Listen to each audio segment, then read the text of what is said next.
कि यहाँ लड़ाई जनसुराज और एनडीए गठबंधन में ही है। वैसे नवयुवक जिनको मैं पहचानता भी नहीं हूँ, वो बाहर से आए हैं। कुछ ऐसे युवक आए जो छठ में नहीं आए, वोट गिराने के लिए अभी आए हैं, और मैं उन्हें पहचानता भी नहीं हूँ, और मेरे लिए वो वोट मांग रहे हैं। मुझे पूर्ण भरोसा है कि जनता का आशीर्वाद सिर्फ और सिर्फ जनसुराज के प्रत्याशी रत्नेश्वर ठाकुर के लिए। अभी हम हरलाखी विधानसभा क्षेत्र के सहार घाट में है, जनसुराज कार्यालय में है। बात करें चुनाव की तो 11 तारीख को मतदान होना है और हरलाखी विधानसभा में इस बार जनसुराज जोरदार दस्तक दे रही है। रत्नेश्वर ठाकुर जनसुराज की तरफ से प्रत्याशी है और लगातार क्षेत्र में मेहनत भी कर रहे हैं। प्रचार प्रसार भी बहुत तेजी से इनका आगे बढ़ रहा है। फिलहाल इस चुनाव में क्या माहौल होने वाला है और अपनी स्थिति अब तक क्या देख रहे हैं, इन तमाम सवालों पर इनसे जवाब लेंगे। सबसे पहले रत्नेश्वर जी, बिरंकर प्लेटफॉर्म पे फिर से आपका स्वागत है। आपका बहुत बहुत धन्यवाद, और आपके माध्यम से आपके चैनल को देख रहे तमाम दर्शकों को नमस्कार। रत्नेश्वर जी, लग रहा है कि पूर्व प्रमुख रत्नेश्वर ठाकुर इस बार विधायक बन जाएंगे। यह तो जनता का आशीर्वाद है, और मुझे महसूस हो रहा है कि जनता का आशीर्वाद मुझे प्राप्त है। सभी वर्ग के लोग जी, सभी समुदाय के लोग, युवा, बड़े बुजुर्ग, महिलाएं, सभी लोग, इतना अपार स्नेह मिल रहा है कि मुझे लगता है मेरे जीवन में इस तरह का पॉजिटिव रूप नहीं देखे थे। जिस तरह से अपार स्नेह, हम पीछे हैं, जनता आगे है। हमें जनता खोज रही है कि जरा मेरे गांव में आइए, मेरे मोहल्ले में आइए, थोड़ा आप लोगों से मिल लीजिए। जनता आकर बोल रही है, यह परिस्थिति है।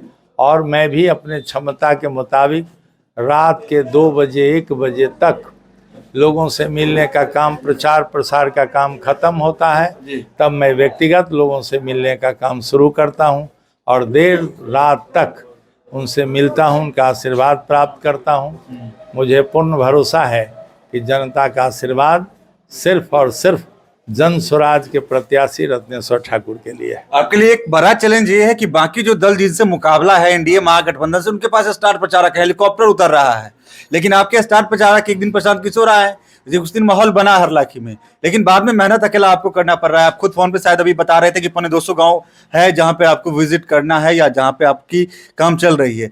कैसे लोगों तक पहुंच पा रहे हैं? नहीं, मेरे लिए प्रशांत किशोर आए।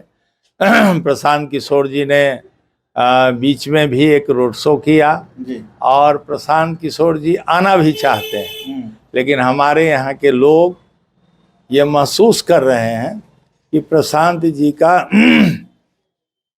केवल मार्गदर्शन चाहिए। जनता का आशीर्वाद है, जनता पूरे उफान पर है, उत्साह में है, उमंग में है। जनता के बीच हम अधिक से अधिक जाएं। हमारा सारा कारोबार जनता ही जनता को समझाने का काम कर रही है। नवयुवक लोग गांव-गांव घूम रहे हैं। वैसे नवयुवक जिनको मैं पहचानता भी नहीं हूँ, वो बाहर से आए हैं। कुछ ऐसे युवक आए जो छठ में नहीं आए, वोट गिराने के लिए अभी आए हैं, और मैं उन्हें पहचानता भी नहीं हूँ, और मेरे लिए वो वोट मांग रहे हैं। ये परिस्थिति है। इसीलिए हम उन तमाम युवकों को सैल्यूट करते हैं, उनके बहादुरी को मैं धन्यवाद देता हूँ कि बाहर जाकर उन्होंने जो पीड़ा झेली है, उस पीड़ा को मिटाने के लिए जनसुराज ही उनके पास एक रास्ता है। और इसीलिए जनसुराज को बिना कैंडिडेट के गए हुए, बिना कैंडिडेट से परिचय हुए जनसुराज के लिए काम कर रहे हैं। इसलिए उनके इस प्रयास को मैं जीवन भर याद रखूँगा। उनके प्रयास को मैं सैल्यूट करता हूँ।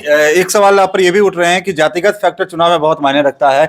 महागठबंधन से और आप जी एक ही जाति से आते हैं, और लोग ये भी कहते हैं कि आप महागठबंधन का यहाँ पे वोट डैमेज कर देंगे और एनडीए को यहाँ पे फायदा पहुंच जाएगा। मैं जब से राजनीति में कदम रखा हूँ, तब से मेरे लिए जातीय फैक्टर कोई मायने नहीं रहा है। मैं वैसे जगह से चुनाव लड़ा हूँ जहाँ हमारी जाति की संख्या बहुत कम थी, और लोगों ने अपार स्नेह देकर अपार बहुमत से मुझे जिताया है।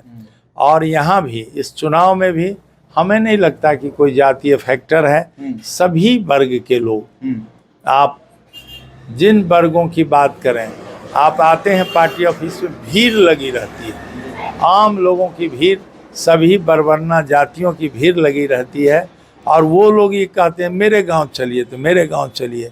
ये परिस्थिति है और हमें कोई ऐसा वर्ग नहीं है जिनका समर्थन नहीं प्राप्त है।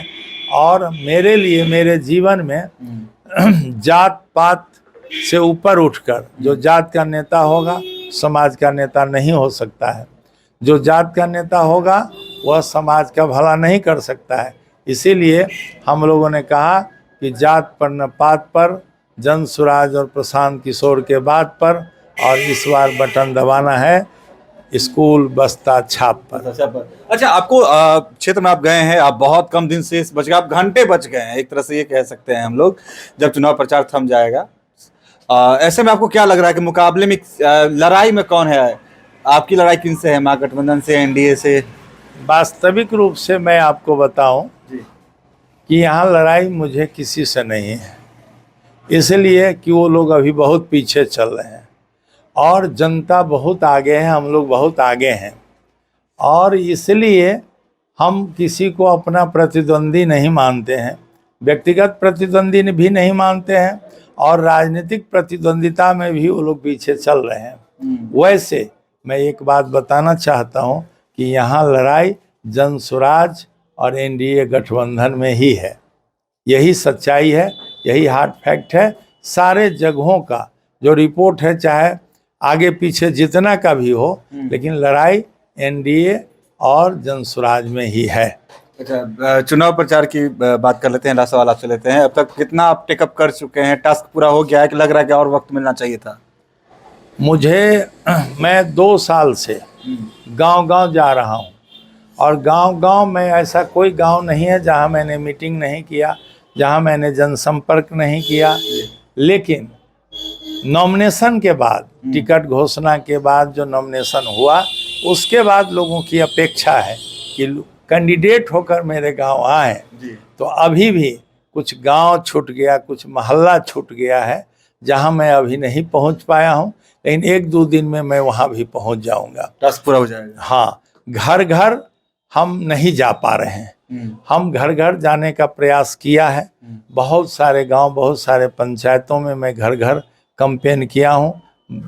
एक भी गांव घर नहीं छोड़ा, जिस गांव में गया वहां सभी जगह। लेकिन अब संभव नहीं है कि हर घर कैंपेन कर सकें। इसीलिए मैं आपके चैनल के माध्यम से भी और विभिन्न चैनलों के माध्यम से, अपने साथियों के माध्यम से, अपने कार्यकर्ताओं के माध्यम से, अपने नेताओं के माध्यम से माफ़ी मांग रहे हैं कि हम नहीं हैं।